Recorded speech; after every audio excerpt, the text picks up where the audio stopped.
A Júlia diz que sonha com lugares que não conheceu, como se estivesse lá. O que significa isso, a Júlia? Provavelmente foi habitante de sede. Provavelmente já teve acesso, em algum lugar, né? Teve acesso. A Marlise, ela conta que tem um filho que é esquizofrênico, ele age normalmente a maior parte do tempo, mas de uma hora para outra ele sai da realidade. Será que tem alguma influência dos alfa cinzentos? Não dos alfa cinzentos, mas a própria máquina dele está pulando de nível para nível. O esquizofrênico tem esse problema. Ele pode escapar da dimensão em que ele está e fugir para outro lado. Eu já tive uma pessoa, a ex-esposa, ela conseguia sair, ela estava parada assim, de repente ela apagava completamente. E eu tive lá no Rio de Janeiro agora. Imagina. Uhum. Então ela conseguia. Uma fantasia. Ela conseguia. Não, ela desdobrava rapidamente. Mas em nível nosso, conhecimento nosso, tecnologia nossa, de acesso à informação psiquiátrica e psicológica, ela estava viajando. Fugindo. Naquele instante. Era coisa rápida, mas ela conseguia fugir. A Laureci disse: Deus está dentro de nós, por que existe tanta maldade? Pergunta ela. Porque nós não decidimos, né? Jesus disse na Bíblia, lá está escrito: raça de víboras, não são nem quentes nem frios, são mornos. Acende uma vela para Deus e outra para o diabo. Então nós temos que tomar uma decisão. Conforme a decisão, nós podemos ir para baixo ou para cima, depende de nós. E por que tem que se usar essa terminologia para baixo ou para cima? Porque o mundo dos mortos fica abaixo do solo. Qual solo? O que nós pisamos. Mas isso não é apenas uma fantasia, não, né? É uma realidade. É uma realidade. São dimensões, tá? Então a dimensão, ela declina para baixo, para o centro do planeta. Ela vai declinando para o centro do planeta. É como as camadas geológicas do planeta. Ela vai declinando para baixo. E as mais sutis vão para cima. E tu pode receber de cima uma chuva prateada, que aí é a presença dos espíritos de luz. Mas ela vem de cima. Que aí tem uma hierarquia. Exatamente. A harmonia do universo é perfeita. Ela não escapa disso aí. Não pode colocar o inferno para cima e o céu para baixo. Eles estão aqui, eles estão entre nós. O Harizahar é um cidadão das galáxias, como qualquer um de nós. Ele apenas tem uma consciência mais clara do que isso, segundo as suas afirmações. Estamos aqui recepcionando esse cidadão das galáxias na Rádio Caiçara, dentro de um quadro fantástico, extraordinário, acredite se quiser. Já falamos sobre tantos assuntos e tantos outros ainda vão ser abordados dentro dessa nossa proposta. Na semana que vem ele deve voltar aqui no nosso programa. 10h32, temperatura de 10 graus na média aqui na Rádio Caiçara. Pedro? Clarice, ela diz: tenho certeza que já vi um OVNI, mas como posso fazer para me comunicar novamente? Um grande abraço. Basta chamar o espaço exterior, se concentrar e fazer o pedido. Eles estão ouvindo o tempo todo. Mas não é uma invasão de privacidade, isso não é É um presídio. Então eles têm um controle sobre nós. Eles estão o tempo todo, eles não interferem na nossa estrutura social. Eles colocam pessoas aqui, como eu, encarnados, para que isso dê uma aceleração ao conhecimento humano. Mas eles não podem interferir diretamente. Eles não podem salvar uma pessoa de um acidente. Sim, mas existe uma coisa chamada ética cósmica também, não existe? Existe. E aí não existe, isso não seria uma invasão de privacidade, ficar sendo observado o tempo todo? Se deixar a raça humana sozinha, o que ela faz? Mas não existem momentos em que é permitido que você fique na sua solidão, na sua intimidade? Sim, exatamente. Existem momentos em que a pessoa está tão harmonizada, tão positivada, que aí eles não precisam se aproximar da pessoa. A pessoa fica numa boa.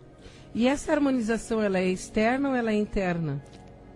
Porque tem pessoas, por exemplo, que moram numa casa extremamente organizada, tudo perfeito, e etc. Tudo combina, tudo maravilhoso. Mas é isso?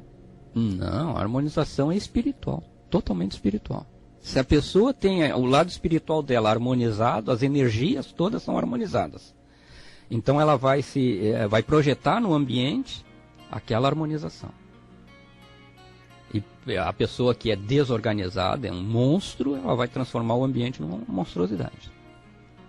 Pedro? E o ouvinte diz, gostaria de saber se o sal grosso tem que ficar num pote aberto e se troca de tempos em tempos, como é que funciona isso? Exatamente, ela pode ficar aberto porque é para receber a energia. Se fechar o pote, ela tranca.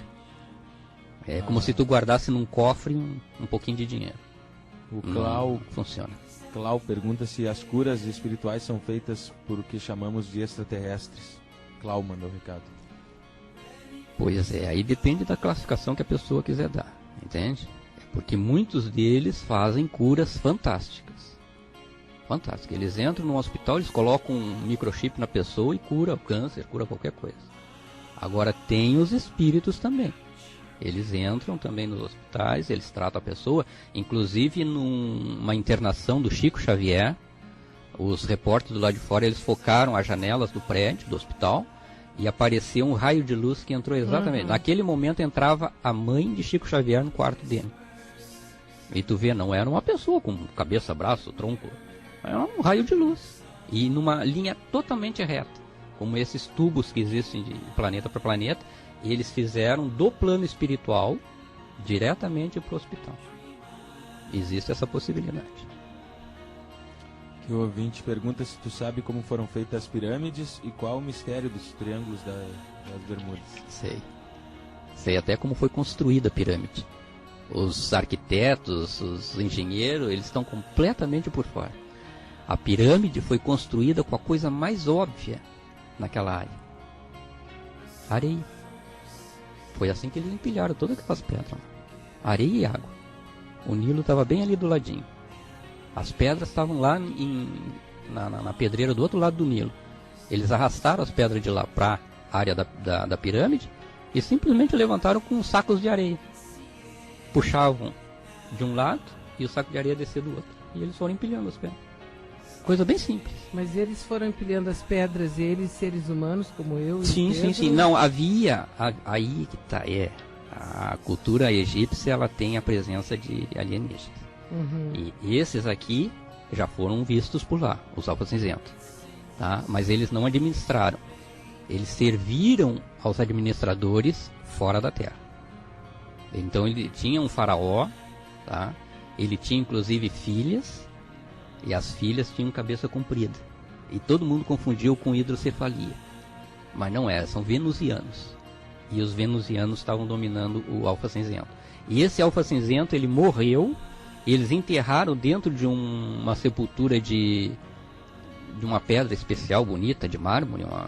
Tem um nome especial que eu não lembro agora no momento. E essa sepultura ficou trancada durante muitos anos. E aí um britânico chegou lá e disse: não, porque eu consegui, porque nós vamos abrir pela primeira vez. Quando eles abriram, só tinha uma massa de piche dentro que eles usam este processo. A árvore da vida permite isso. Só que como eles não têm, eles precisam utilizar ossos de cachorro, ossos de gado, ossos de ovelha e piche. Aí eles fazem essa massa física. Então ele trabalhou lá no Egito, morreu e foi enterrado numa sepultura lindíssima, dentro de uma caverna. Aí quando os britânicos foram lá abrir, só tinha uma massa escura lá dentro, não tinha ser nenhum. Em cima tinha até uma roda de flores, assim, uma corbelha de flores. Mas o faraó e as filhas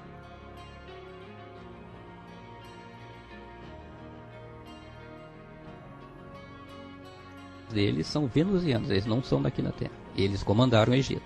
E aqui, se o Pedro acessar o Museu de Lima, no Peru, ele vai encontrar 2 cabeças de venusianos com um crânio comprido. Elas foram praticamente reveladas há pouco tempo por notícia, por alguma coisa assim, mas estavam lá há anos. E 2 cabeças de venusianos, um homem e uma mulher. E aqueles Nefilins que aparecem na Bíblia, que seriam os gigantes? Atualmente o povo de Marte, ele sofreu uma mutação muito grande devido às radiações, às bombas, os mísseis, essas coisas. Então eles se esconderam dentro do planeta Marte, mas não assim, chegar lá, cavar e vai encontrar os marcianos. É numa outra dimensão que eles estão embutidos lá, tá? Como ocorre aqui na Terra Oca. Só que nós aqui na Terra Oca, nós podemos atravessar com o corpo. Dá pra gente atravessar com o corpo. Lá em Minas Gerais existe um buraco, se tu descer por ali, tu chega lá embaixo. Tá? E Na Serra do Roncador. não, em Minas Gerais. É uma área de Minas Gerais ali que eu não sei localizar. Mas existe uma pedra que tem um buraco em cima da pedra. Eles colocaram inclusive um cachorro amarrado numa cordinha com fivelas e tudo mais. Chegou lá embaixo, a pessoa tirou, desamarrou a fivela e mandou a corda de volta. Os caras ficaram admirados. Como é que o cachorro conseguiu sair? Podia ter uma pessoa lá embaixo para abrir a fivela. E eles estavam lá embaixo. Alguns são índios, outros não. Outros são alienígenas mesmo, de outras dimensões. E nesse ponto, o povo de Marte, eles se esconderam. E eles não têm a estatura que eles tinham antes. Degeneraram. Não degeneraram, eles aumentaram de tamanho. Hoje eles estão com mais de 7 metros de altura. Credo, não quero ver então. Porque lá não tem muita gravidade, não tem muita. Então eles foram aumentando o tamanho dele conforme a geração que eles foram tendo. Eles foram aumentando. Eles têm pelos como se fossem lobos, tá? Mas não são malignos. Não tem nada de malignos. Eles são apenas a orelha é como se fosse de um lobo. O rosto é semelhante a um ser humano normal, mas eles têm pelos pelo corpo e eles utilizam uma esfera de comunicação. Muitas vezes eles aparecem aqui na Terra. Teve um caminhoneiro lá em São Paulo que ele estava viajando pela estrada e caminhava do lado dele um sujeito assim, com uma esfera na mão. Quer dizer, eles chegaram ali para mostrar que eles estavam presentes. Nós temos 10 horas e 40 minutos e por que tu resolveu nos procurar? Parte da minha tarefa, divulgar o conhecimento. 10h40, hora Caiçara, Pedro. Que o ouvinte conta que conhece um centro espírita aqui na capital, que as pessoas são tratadas por um doutor, ela dá o nome do doutor, mas eu vou preservar, que diz que ele é alienígena, ela foi curada da tendinite por ele. Exatamente. Eles atuam em vários locais. A tendência desse povo mais positivo é a cura. Por isso que Jesus foi doutrinado lá nos essênios terapêuticos para fazer cura. Ele não veio para fazer mais nada aqui, a não ser ensinar filosofia, essas coisas. Mas ele veio para fazer cura também. Porque nós somos doentes. Exatamente. A nossa árvore da vida está adoecida. E ela precisa ser estabilizada de novo. Nós podemos estabilizar pelas nossas atitudes. Esse é o maior mérito que nós temos. Mas eles podem interferir quando eles querem. Aquilo que você falou de fazer a escolha. Exatamente. Dependendo da nossa escolha, essa árvore da vida vai, ao longo do tempo, dos ensinamentos, do conhecimento, do estudo, que a gente passa do lado do crime para a escola. A gente vai aprendendo e vai evoluindo. Porque, na verdade, assim, o Harizar, ele está aqui conosco pela primeira vez na Rádio Caiçara. A gente espera que possamos nos encontrar outras vezes.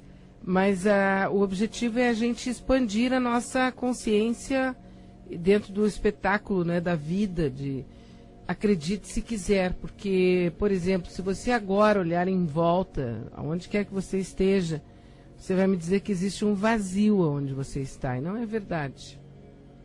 Existem bilhões de ácaros, existem ondas de rádio, TV, passando por aí onde você está, imagens de TV estão passando por aí, por dentro da sua casa, você não está vendo.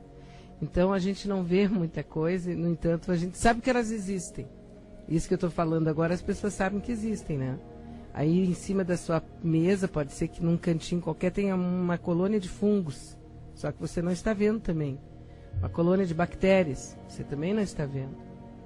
Bem ao lado aí, onde você vai botar a mão, pode ter um vírus, você também não está vendo. Então a gente tem uma ideia muito fechada sobre a ideia do que existe a mais do que aquilo que a gente vê, toca, pega, sente, cheira. E essa é a ideia, de nós trazermos um pouco a mais dentro dessa grande possibilidade de múltiplas existências, porque na casa do meu pai tem muitas moradas.